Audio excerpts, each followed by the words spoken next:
The environment of dating today is very harsh. And the reality is, if you don't know the rules, you'll be broke. You need to understand, in this harsh dating environment, there are some things you need to know. I should even say, you must know for you to be safe. You don't want to date and be broken. You don't want to date and lose yourself. You don't want to date and lose your mind. So there are harsh relationship realities that you should know even before you are 20. We are going to dive into them and start to look at them one after the other. The first reality that we need to know today is, pay attention. People want to date today at the speed of sex. And you need to set your own speed. I'll say that again. Everywhere you go today, everywhere you look at today, unfortunately, even in church, people want to date at the speed of sex. You, not the person you are dating, not even the church, nobody is going to do it for you. You need to set your own speed. And what does that mean? That means you need to say, look, this is what I can do. This is what I cannot do.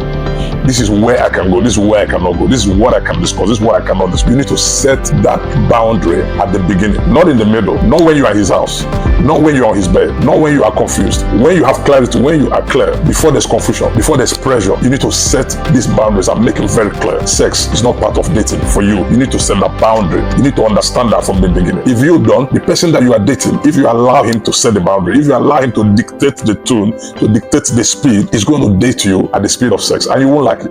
It's going to break your heart. It's going to break your boundary. It's going to give you regrets, baggage. So the first thing you need to understand about dating today is that almost everybody you meet wants to date at the speed of sex. Some people even want to have sex on day one, the first day you meet them, on week one. I mean, like immediately. So you need to understand this and set your boundaries, set your rules, set your speed in your own interest. It's harsh, but it's real. It's true. That's what is happening. Unless we want to deny it, and we can't live in denial. We have to tell ourselves the truth. Everywhere you go, everybody you meet, whether you are in Africa, you're in America, anywhere you go, almost everybody wants to date at the speed of sex. It's accepted. Do what feels good. Do what feels good to you. Do what you like. Do what you enjoy. So if you allow people to set the speed, your dating will be at the speed of sex, and that will break your heart. The second reality that we need to know and face is that it's not always our partner that breaks our heart. You know, we like to say, it broke my heart. Of course, you were involved with somebody, so whatever happened because of what two of you did. But the reality is, and we need to know this reality and know it early and know it well, most times it's the boundaries that you break that breaks your heart.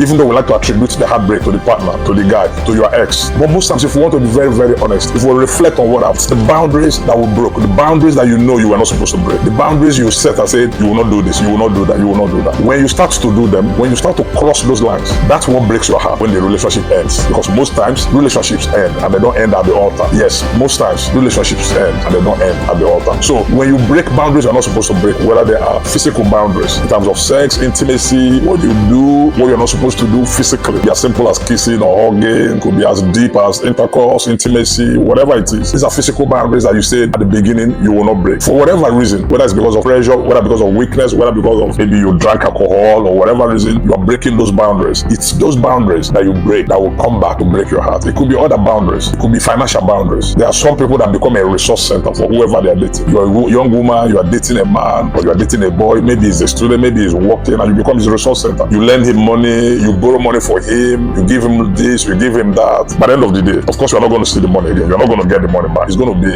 a regret. It's going to be something you're going to cry about. All that I put in, all the money I gave him, all the loan I gave him, all the money I borrowed, all the lies you told because of it. You told lies to everybody, to your parents. You told lies at work. You told lies at church. You told lies everywhere because of it. So these boundaries that you are breaking, by the end of the day, when you think about them, that's what will break your heart. So you need to understand this from the beginning. It could be spiritual boundaries. It could be things you say you will not do because of your spiritual life, and you did them, they're going to break your heart. I've talked about finances. I've talked about physical boundaries, emotional boundaries. Any boundary that you break or even bend, because sometimes when they cannot break them, they're going to try to bend them. Any boundaries you break or bend will come back to break your heart. You can't change it. It's a fact. It's a rule. So you need to receive it. You need to run with it and make it your reality because it is the truth. That brings us to the third reason, the third reality that we need to know and we need to face as long as we're going to relate with people, as long as we're going to date, as long as we're going to go into relationships. And that third reality is everybody's not dating for marriage. What does that mean? Some people are dating for other reasons. While you have good intentions, you are dating for purpose. You want to date for marriage. Some people are just dating for pleasure. They are dating to pass time. They are dating to show that they can sleep with people. They are dating to show that they can chase a girl, they can bring a girl to the house.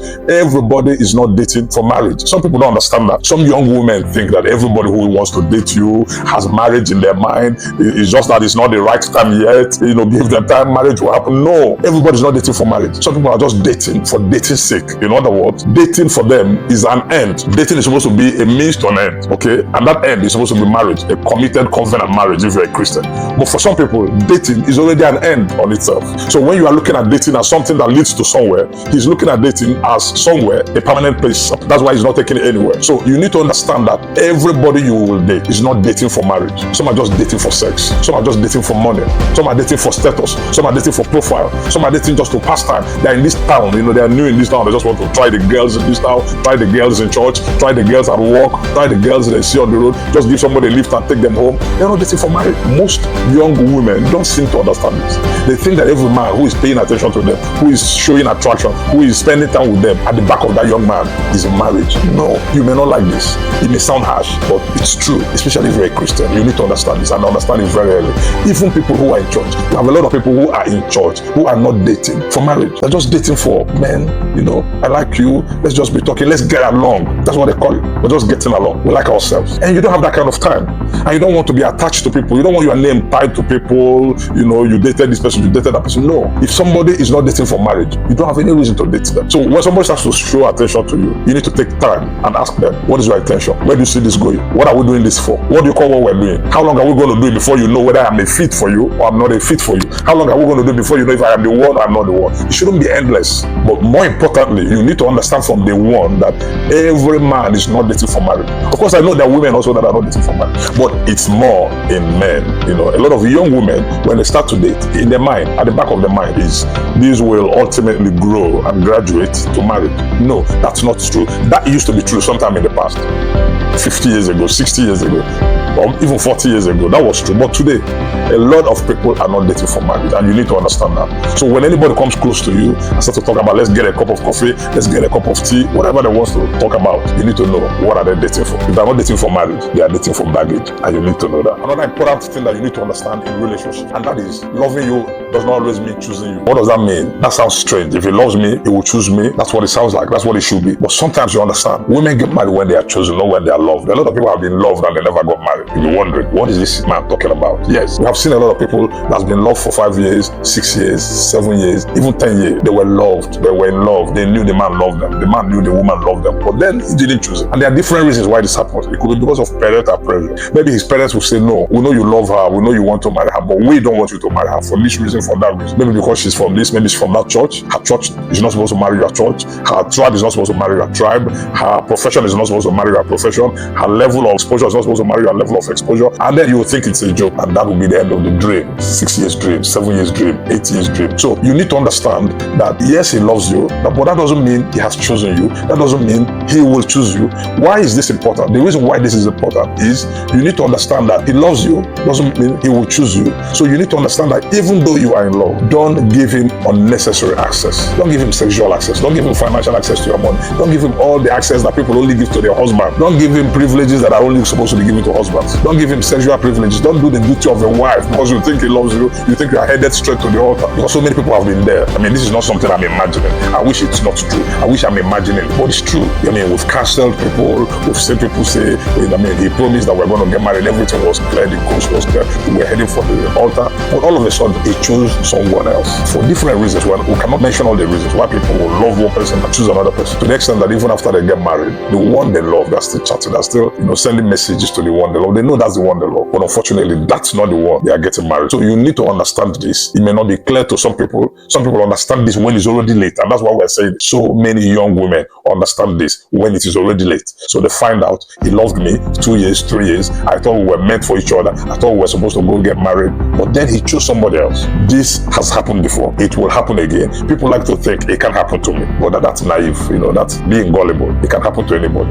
The reason why we say it, the reason why you need to take note of that is because when you start to think he has loved me, as if that means he has chosen me and we're already married, you start to give access that you shouldn't give. You start to do things you shouldn't do. You start to cross the lines you shouldn't cross. And when it ends, you end with a heartbreak. That brings us to the fifth reality, or reality number 5. And that means, that is, attachment is not alignment. Attachment is not alignment. Attachment is just the attraction, the coming together, the connection, the passion. the chemistry that you share. I like him, I like her, we get along together, we spend a lot of time. You want to be with him, you want to talk to him on the phone endlessly, send text message endlessly, spend time with them. There's a lot of passion, there's a lot of pressure for sex. It's physical. But the problem with attachment and chemistry is that it doesn't have any foundation. It's based on feelings, it's emotion driven. It doesn't have fundamentals, it doesn't have foundations, it doesn't last. So what is the thing that lasts? What is the thing that relationships that are built on? It's built on compatibility. Compatibility is alignment. What do you have in common? What have you agreed on? That's alignment. What do you have in common? Have you talked about marriage? Have you talked about getting married? When are you getting married? Have you discussed that? What do you think about faith? Do you have the same faith? What do you think about finances? What do you think about making money? What do you think about saving money? What do you think about maintaining money, managing money, multiplying money? Have you thought about that? What do you think about giving money to church, giving money to support the work of God, paying tithes, giving offering? Have you think about that? Have you thought about that? Do you agree on that? What do you think about family? Raising children, having children, sending them to school. Do you have agreement on that? If you don't discuss these things, it means you don't have alignment. Alignment means both of you are aligned. Like when they say a tire is aligned, the tire doesn't have alignment. One is moving this side, the other one is moving this side. They say this vehicle is out of alignment. A relationship can be out of alignment. So the man is here, the woman is here. They are moving in different ways. When you are aligned, you are on the same place. You are on the same page. You are singing the same hymn. So you're on the same page. A lot of people who are partners are not on the same page. I'm going to say that again. A lot of people who are partners or who claim to be partners, they are not on the same page. And that's why they don't make progress. They are partners without progression. That's what it's called. Partners without progression. When you don't have alignment, you become partners, but you can't progress. You have no progression. The fact that you are not aligned won't allow you to make progress. So you need to understand that because you are growing in attachment, I can't do without you. I must see him today. I must see him every weekend. I must cook his meal. I must do that. I must do that. I must wash his clothes. I must go and say da. All that is attachment.